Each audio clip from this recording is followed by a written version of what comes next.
I'm real excited to be here and talk to you about avoiding the pitfalls and perils of display advertising. It sounds like an episode of 24, I think, almost.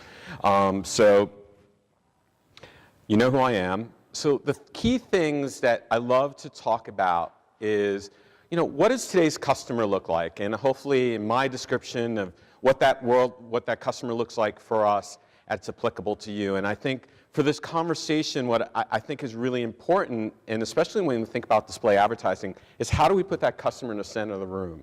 And I think that's for us, especially when we're talking about display advertising, is how do we reach that customer? So what does that customer look like?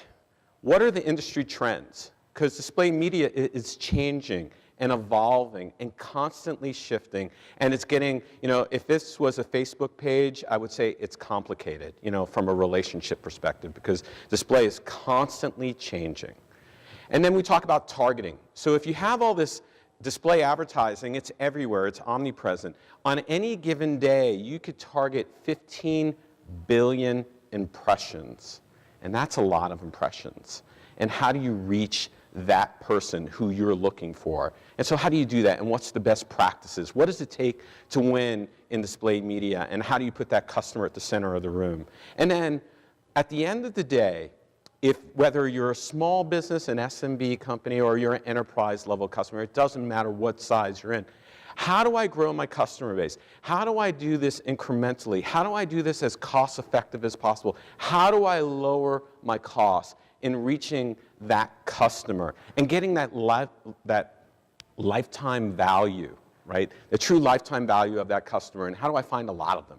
Because that's hard, right?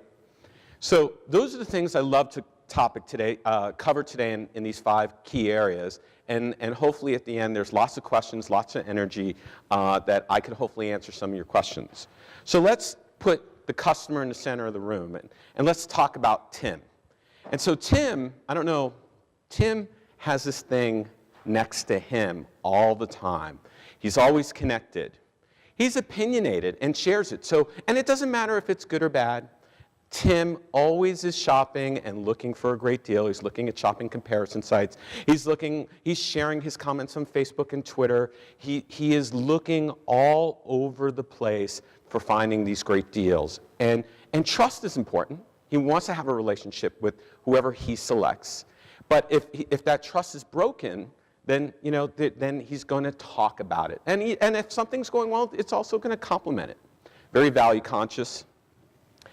And I think a really important thing is around advertising. They ignore ads. Not all ads. They ignore ads that are not relevant and personalized and contextually, they really seek that authenticity. What would turn them off, though, is that if you have this personalized aspect and they already purchased the product and you continue to hit them with the same ad over and over and over again. I know you guys are not familiar with that. That's a very frustrating thing. That's going to turn Tim off. And they follow that process. How many of you, with the show of hands, this represents some of what your customers look like? Pretty good. So a fair amount, right? And so this is what we contend with as a business in display advertising. And it's not just limited to display, it's the same thing with search. So we start digging into the trends of the business and how the industry is evolving and how complex it's changing. So first off, if anyone's familiar, I'm sure all of you are familiar with using search. And search has been the dominant player in the space from a volume perspective. But as you can see, display is constantly catching up. And why is this trend changing? That by the end of 2015, display will displace search. The key reasons that this change is occurring and why this paradigm shift is actually occurring, Gesundheit, is that was personalized. It's just that the ability to be able to connect with users using targeted data based on real-time behavior is why search is not the same as display. So display, you're able to do this kind of targeting, leveraging data and information, and display is now becoming just like search in the sense of it's a second price auction. You're able to bid for users real time based on actual behaviors, and you're able to connect with the users.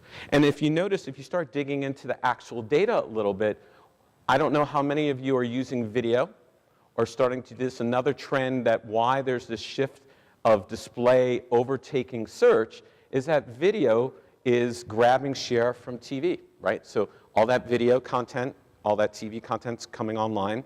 The other component is that your ads are containing video. And so that infomercial or those longer segments of demonstrations in your ad units and engaging the user. And then the other core component is social media. And I'll dig a little deeper further in the presentation about just the onslaught of social media and the impact around that. So it's just really interesting, that shift, and how display is really becoming a core component of someone's strategy. And because everyone, when you think about direct response and driving results in the retail area, search is the primary driver. Another key area is my friend and Tim, and we talk about the phone, and we talk, this is your shopping mall in your pocket, basically, is that mobile is changing the game, and that by 2016, mobile ad spending is going to exceed desktops and laptops. Now, I don't know if your websites are optimized for mobile yet, and if that's part of strategy and working with your system integrators or working with your partners or just directly. That's a really important component of part of your strategy, but also from an advertising mix, how do you reach these users via mobile? I don't know if this is something top of mind for you. This is something that we contend with every day in my organization, is that you can't reach users on these Apple devices because you can't target them with cookies. You can't target these types of devices or tablets that are on an iOS platform because they're cookie. You can't deliver those ads because iOS doesn't accept cookies. And so how do you reach those users with targeted messages? And again, that's as part of this figuring out, as part of your journey, is how do you reach those users with the right message at the right time with the right context? It becomes a very important piece of your strategy. And so if you haven't started thinking about mobile advertising, it's really important you start evaluating that as you see as from the trend that's really taking over. Talk about engagement. As I mentioned earlier, Tim, and we have Tim at the center of the room here, and we think about their engagement, close to 80% of these users keep their phones with them all but 2 hours of the day. It's with them all the time. And they seek information out of that. And it's a pretty important stat, because as part of your strategy of connecting with them and connecting on a multi-device basis, at any given time in my home, and I live in Silicon Valley, my daughter might be on her laptop doing homework. My wife might be looking at her tablet, and I might be just scrolling through my phone because we're watching a program I didn't want to watch, but I'm sitting there with them enjoying just the family part of it. But that multi-connected environment, how do you have a coordinated conversation? How do you know if you're trying to connect with Tim in your conversation, how do I reach him and not just barrage him with the same message, and how do you connect with them? So it's really important as part of your strategy. It's not just limited to one device, it's multiple devices. So as I mentioned at the beginning of my presentation, when I had those charts of search being overtaken by display by 2016, what the real trend is driving this is programmatic targeting. And what programmatic is the ability, just like how search works, where it's an auction-based environment. And what's different about search is that you're buying keywords on maybe some of the search engines, whether it's Google or Yahoo or Bing or any of these major different inventory sources. This is what's happening in display. And $1 in $5 of total ad spend that's occurring on the internet is happening through this channel. And it's continuing to grow year over year over year. And whereas just a couple of years ago, I don't know if everyone remembers, but the concept of ad networks and what an ad network was is you would call up an ad network such as advertising.com, Blue Lithium, Context Web. I see a couple heads nodding, understanding what I'm talking about. And they would manually connect all these different networks together, all these different publishers, and they have their own network. At one point in time, there was over 450 ad networks. And now this has completely changed. This is all done systematically and programmatically. And close to over 63% of all buys don't involve a salesperson anymore. So it's all automated. And so that real shift of working with publishers and custom buys and this is all shifting and changing out in the marketplace. So let's talk about the largest, most engaged audience on the web. So we talk about Facebook, and we talk about they have more than half of the active US internet population in any given month. The average user spends over 7 hours a month on Facebook, engaging with Facebook. There's over 75 billion paid views, so any given day it's around 12 minutes they're spending. This is more time than they're spending on email. They're spending more time engaging on it from a casual basis than looking at their email. This is a very important area for you as part of your display strategy is how do you have a Facebook presence? And what's really interesting, if you look at the top 10 websites, if you go to Nielsen.com and you search on, you have Google and you have Yahoo and Microsoft as top web properties. eBay is actually one of the largest internet properties on the web representing, they have over 115 million users in a given month. But what's really interesting is the time spent. So on the average, time spent is around $1 an hour for eBay, and same thing for Amazon is one of the largest web properties on the web. You add all those up, they don't even add up to what Facebook delivers in a month. So it's super important as part of your strategy is how do you have a Facebook presence. And I think what's really important to call out here is this number. They're seeing over close to 1,500 ad impressions per month. And so what I would coach, or my recommendation, is that you shouldn't just think about that if you're working with a social media partner and you might be running other campaigns and having ads serve on that venue, the more that you connect with the user from a relevancy perspective and a recency perspective, that's the most important factor in reaching these consumers. And I think thematically, when we talk about display advertising, the core theme of this presentation, it's around signal, that strength of that targeting and recency. So if they're exhibiting that certain behavior, how fast can you connect with them? And Facebook is one of those first places that within any given day, if they're visiting 34 times a month, basically once a day, maybe a little bit more than that, that's a great place to serve an ad as quickly as possible. I hope that makes sense. So we take that concept follow that along from Facebook targeting and the size of that audience. What Facebook offers with all the major retargeters is the ability, or all the major demand side platforms. So there's supply side, which is Facebook, that's a publisher, and all these other different publishers, the millions and millions of publishers that you have out there, is being able to retarget onto Facebook. So, and the concept of retargeting is quite simple. I visit your website, I leave your website, and I connect you with a relevant ad based on where you last were as quickly as possible. It's almost like a Post-it note, right? And so being able to reconnect with that user as quickly as possible and as relevant as possible. Just like, and retargeting from an importance perspective, just think about it this way. The average site conversions range from 0.5% to 3% to 4%. The 96% that leave your site, that's the opportunity of leveraging retargeting and enabling them. And so on Facebook, they have this concept called Facebook Exchange. You visit the website, we target them, when they abandon the website, we retarget those users. If they visit Facebook on that right rail or in that news feed, you're able to serve ads based on that component, and you're bidding programmatically on a real-time basis to those specific users. So this is just one inventory source. And in working with all these other demand-side platforms, there's all these different types of resources, whether it's Rubicon, it's Google, it's DoubleClick, PubMatic, AppNexus, and OpenX. And this is your supply.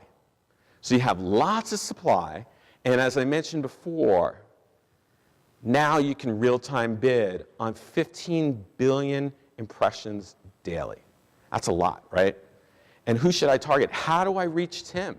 How do I get to Tim? How do I talk to Tim? How do I make it relevant for Tim? And that's the important part of when we start digging into this is, okay, now understand from an industry perspective that there's lots of supply, there's lots of different players, there's lots of different publishers, and everything's shifting. So it's not just, as part of your mix, it's not just having search, but having targeted display as part of my mix and part of my strategy. What are the best practices? How do I work there? And so the key factor here is targeting, and how targeting plays a significant role in reaching those users. How do I target the right user? And how do I reach them with the right message? And how does this, how is this relevant as part of that cycle? And I think the value of data is so important. And I know the term big data is just so overused. I mean, everybody talks about big data, the cloud, big data. So to me, what big data means for an SMB type of client or a mid-market client, or it doesn't matter if it's an enterprise client, it's just simply understanding your customer, understanding those purchasing patterns, understanding the seasonality. What is the mix of the customer? What is their average price point? So that's your own CRM data. So one of the best sources of information in beginning your journey around targeting is, how do I reactivate my existing customer set? And then having an understanding of what your customer looks like, what has changed in the ecosystem of display and the cost effectiveness is the ability to enrich your data with third-party information. So using companies like Axiom or Exalate or BlueKai, and using types of vendors that allow you to help you understand, besides your own wonderful data, is what's the composition of that user? What's the seasonality of the average purchasing that they're buying outside? Like, for example, at eBay, one of the things that we're very fortunate to do, and part of my organization, we tap into the eBay data set. And as part of that data set, we see over 1/3 of the US internet population every month, and we see all their purchasing patterns. We understand what the average wallet size for these folks are, what is their total spend year over year, and how do you take those kinds of data points and enrich it with your existing customer data, and do it in a way that isn't creepy. Again, so you got the value of your own data, and how do you activate it? How do you leverage this great third-party data? But at the same time, it's done in a polite manner. It's not done in an aggressive manner.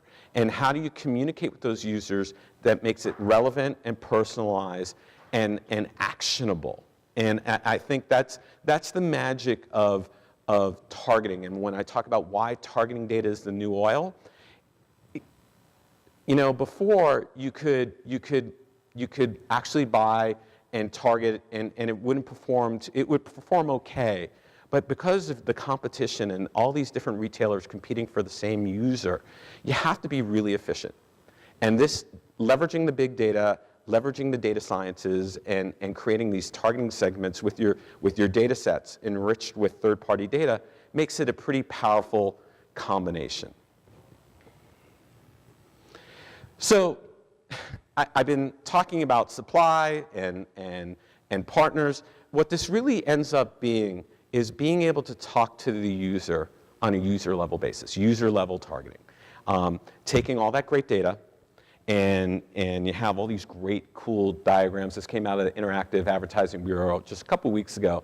And you see the overriding fuel is all these different data, whether it's social interactions, it's all these different data suppliers, and everything's tied to real-time bidding. And we talked about the supply side, we talked about the demand side, and how this all ties into the advertiser. And then at the end, where all these publishers all are connected in, and you're bidding. You're just bidding on the individuals, and you're bidding on them to hit what your cost per acquisition is. And so that real shift for display is, if you're able to have all this great data, and you're able to bid real time on those users based on a dynamic value, so the actual value of what that customer could be worth to you. So for example, someone who comes to your site and buys 10 times a year and they leave your website, should you serve them a retargeting ad? No. Why? They're going to come back and buy. Most likely they're going to come back and buy. So why do you need to make that investment?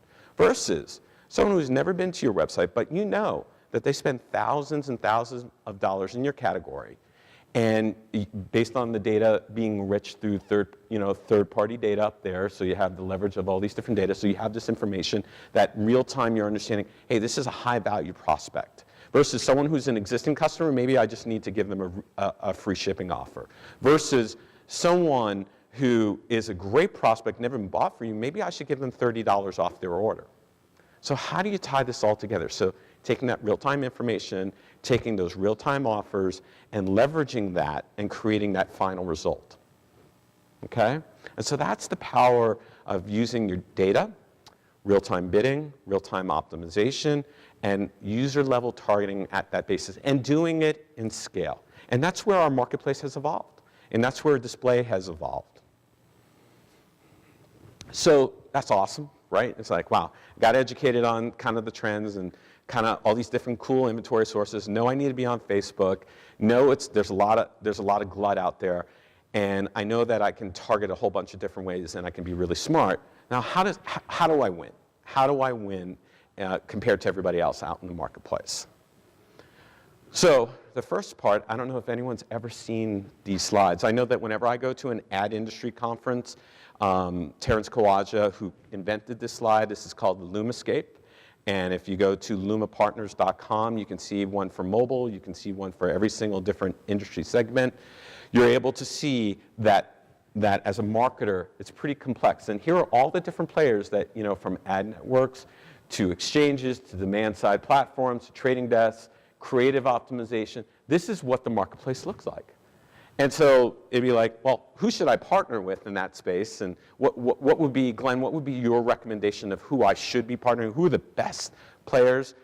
I think the first and most important piece as part of this conversation is, one, people, if you're thinking about Tim and putting Tim in the center of the room, is first understanding what are your objectives.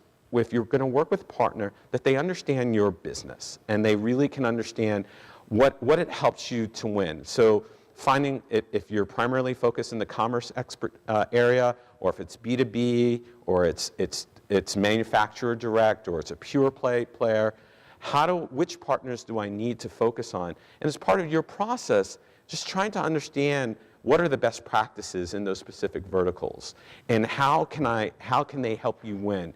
And I think an important piece of this strategy is, and I think what has evolved, and you'll see, I think continue to evolve, that point solutions there's this real shift to be, how do I find a partner who can do everything for me? To help me understand attribution, to help me understand not just retargeting, but acquisition, demand generation, creating new customers for me, to helping me support me with my affiliate strategy, being able to provide you that kind of pizza pie of services that's all encompassing, focused on my vertical, and help me action my customer base. Help me activate my customers who are maybe inactive on the channels I currently have.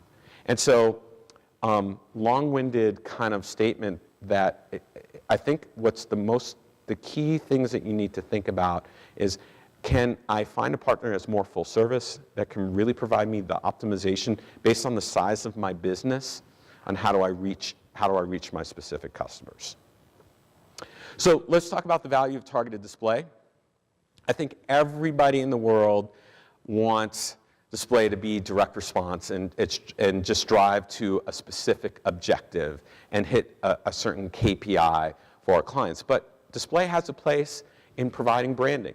Now, for this audience here, I don't think that is the primary objective. I think in the objectives that you work with, I'm sure that your clients demand a certain return on ad spend, or a certain result, a certain cost per acquisition, or cost per lead, or cost per appointment, or cost per bid, or whatever your objective is.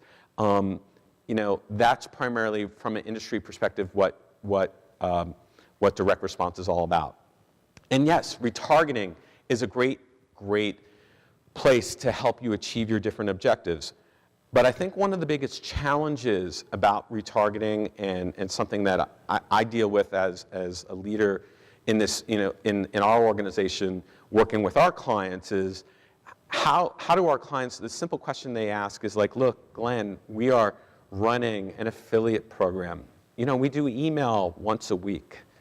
We buy keywords. Now, and oh, now this retargeting thing. And everybody tells me this is how much they're bringing to me incrementally. And if I really added this all up, I'd be a $10 billion company.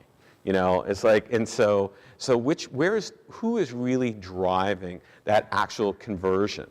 And so one of the most important things, I think, in working with your partners is how do you measure that incrementality? How do you test and validate? How do you create a test and control environment where, first off, is that you're measuring the actual organic conversions of your site? So if there's no, you know, it's really having that test holdout group to understand, hey, my site converts at 0.5%. It converts at 3%. And then understanding if you're doing a retargeting campaign and targeting at a certain part of the conversion funnel, when those folks abandon and they actually convert. So if your site converts already at 3%, and does retargeting generate a 5% conversion rate, they're net incrementally driving 2%, right? And so as part of your discovery and as part of the way that you work with your different clients, how do you make sure that you're testing and validating through holdout groups and it even taking to that next step of file matching as a great part of your targeting strategy? So if we're putting Tim at the center of the room and we talk about how do we successfully create display targeting strategies, we talk about campaign reach, and I think there's plenty of liquid inventory. Talking about those expert targeting capabilities, how do I reach them at the right time in the right place? Quality inventory. So as we shared, there's a lot of inventory, but do you have relationships with premium publishers? So if you're a sporting goods manufacturer or a sporting goods retailer, I want to make sure that I am on active lifestyle sites. I want to be on sports sites. I want to be on fantasy baseball sites. I want to be on certain types of inventory because that's where Tim hangs out and that's where Tim is really, this is you know, his passion. How do I make sure that I'm creating that quality inventory experiences? And then access to those in-market shoppers. So if you're able to understand where Tim shops and you understand those buying patterns, how do I understand, you know, when are those times where I can be preemptive and understand, like, for example, Tim's going back for his MBA, and maybe I should be reaching him before back to school or back to college begins because he might be in market for a new laptop. And how do I get in front of those types of targeting opportunities and leveraging the data sciences and working with your specific partner from a partnership perspective? So the right person. There are many ways. There are 3 primary ways and sources of data we can create audiences. And I've spent a fair amount of time talking about clients' data, that first-party data. And what's really interesting, and again, and working with all the different kind of partners out there from who you can leverage and begin advertising campaigns with.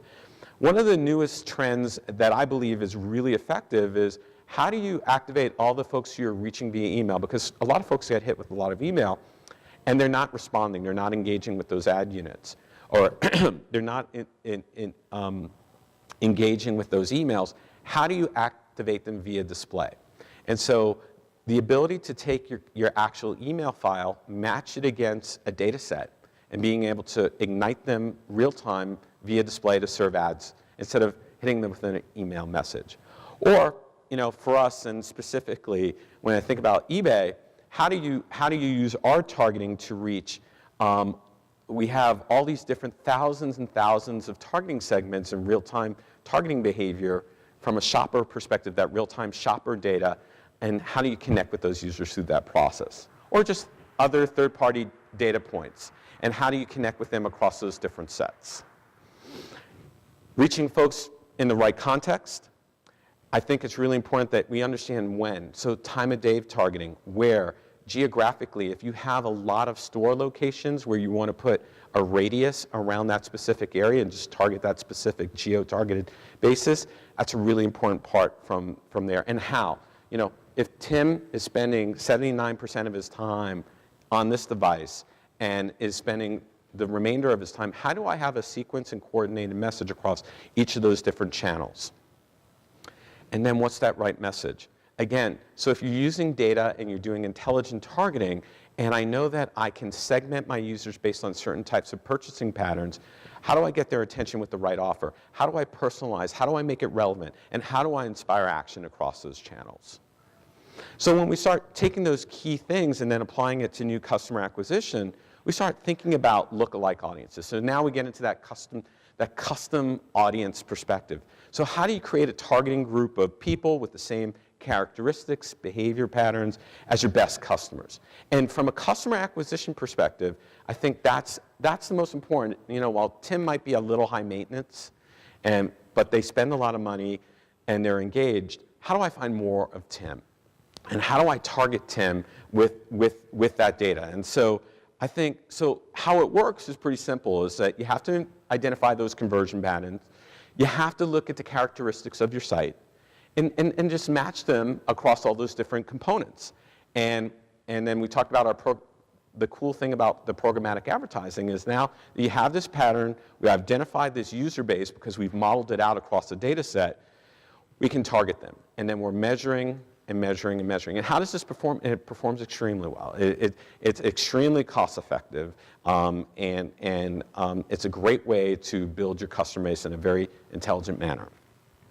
So from a conclusion perspective, I think as I shared earlier, display media is a complex area and it's constantly evolving.